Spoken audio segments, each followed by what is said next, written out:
जी, हमारे साथ तस्कीन खान साहब मौजूद हैं। हम इनसे पूछते हैं कि ये जो कुछ मुशर्रफ साहब के साथ वहाँ पर हालात हैं पाकिस्तान में, ये क्या समझते हैं कि पाकिस्तान में कानून या सुप्रीम कोर्ट ये सारे फैसले सब मुजरिमों के लिए सेम करता है या सिर्फ सिलेक्टेड लोगों को ही निशाना बनाया जाता है? समीना जी, शुक्रिया। जो आपने बात की ये बिल्कुल ठीक बात है कि चंद मखसूस लोगों को निशाना बनाया जाता है, जिसके अमली सबूत हम रिसेंटली दे सकते हैं कि मुशर्रफ साहब अभी पाकिस्तान में गए हैं, तो जो कानून की पकड़ इस वक्त उनके ग्रिप यानी कि जो उनको लिया जा रहा है, ये इससे ज़्यादा संगीन जराइम तो दीगर पार्टियों ने भी किए हैं। जैसे नवाज शरीफ का हम नाम लेते हैं, पाकिस्तान मुस्लिम लीग नून, ये वो लोग हैं जिन्होंने सुप्रीम कोर्ट के ऊपर चढ़ाई की थी, उसकी दीवारें फैलांगी थी, तो ये उससे ज़्यादा संगीन जुर्म था, लेकिन जिसको आई डोंट नो वाई नज़रअंदाज किया जा रहा है। और यूँ ऐसे लग रहा है जैसे पाकिस्तान में जो दाएं बाजू की जमातें हैं उनके लिए बड़ा एक मखसूस माहौल तैयार किया जा रहा है ताकि वो सिलेक्ट हो जाए, जिसमें इमरान खान की पार्टी भी शामिल है, नून लीग शामिल है या मजहबी जमातें शामिल है।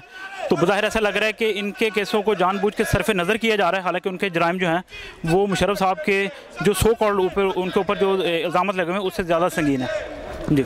और आप क्या कहेंगे कि वहाँ पर और लोगों की भी इसके बाद बारी आएगी कि यहीं पे ही कानून ख़त्म हो जाएगा? इस अगर तो सच्चा रूल ऑफ लॉ की अगर बात करें तो फिर तो सबकी बारी आनी चाहिए, लेकिन मैं ज़ाती तौर पे समझता हूँ कि पाकिस्तान की जो सियासी शख्सियात हैं या जो लोग इक़्तिदार में रहे हैं उन्होंने इतनी ज़्यादा संगीन गलतियाँ की हुई हैं कि उनको साउथ अफ्रीका के स्टाइल में ट्रूथ एंड रिकन्सिलिएशन का एक माहौल अपनाना होगा। एक लकीर आप खींच दें, वरना ये होगा कि फिर आपको थोड़ा सा और पीछे जाना पड़ेगा, 99 में भी जाना पड़ेगा।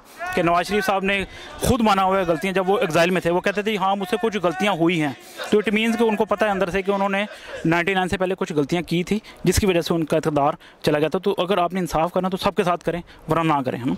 और जबकि वहाँ पर मुशर्रफ साहब की जब हुकूमत रही है, वो एज सदर वहाँ पे पाकिस्तान में रहे हैं, आप क्या समझते हैं कि मसीह बरादरी है जो हमारे बहन भाई हैं मसीह, और वो कितने सेटिस्फाइड थे उनकी गवर्नमेंट से? दे वर वेरी सेटिस्फाइड। बल्कि अगर हम दीगर मिनॉरिटीज़ की बात भी करें तो तकरीबन आप किसी से भी सर्वे करवा लें तो जितना मिनॉरिटीज़ उनके दौर में सेटिस्फाइड रही हैं और किसी दौर में रही, उन्होंने देखे मिशनरी स्कूल जो थे वो वापस किए और एक इलेक्टोरल सिस्टम भी देने की कोशिश की। अगरचे मैं पर्सनली नहीं समझता कि 100% इतना वो बेहतर सिस्टम है, लेकिन उन्होंने अपने से ही कोशिश की कि ऐसा इलेक्टोरल सिस्टम दे कि जो मिनॉरिटीज़ हैं उनकी यकीनी तौर पर पार्लियामेंट के अंदर एक नुमाइंदगी हो।